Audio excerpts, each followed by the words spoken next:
जानी दो जीजा चोलिया में रंग जानी दो देखी दीदिया तो सुना कही का जीजा चोलिया में रंग जानी दो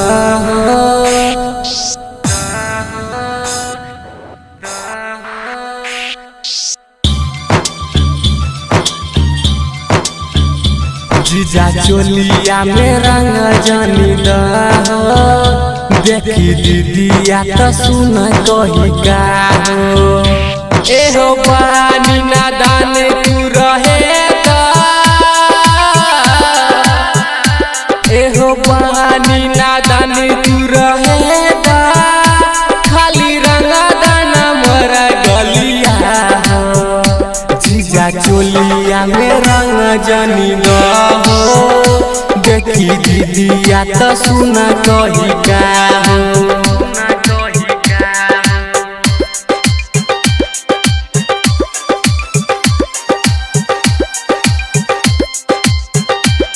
जीजा चोलिया में रंग जानी दो देखी दीदिया तो सुना कही का एहो घरवा तू अपना हम के बुला के कहिला जी जानती जा कहिला जी जानती जा एहो मान तू हमार कहल का ओ जीजा देखता ते भतीजा एहो जान जाई जदी दीदिया एहो जान जाई जदी दीदिया तो भेज दी घरे कलय हमारा हो जीजा चोलिया में रंग जानी दो देखी दीदिया तो सुना कही का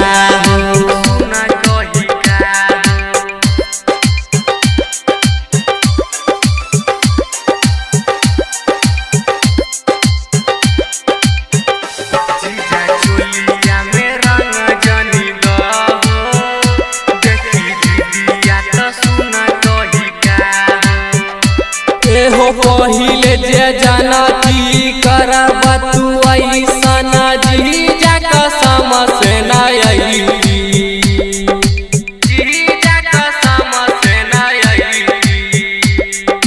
बिरजू बेदर्दी संगे सावरिया दीपक संग चल जइती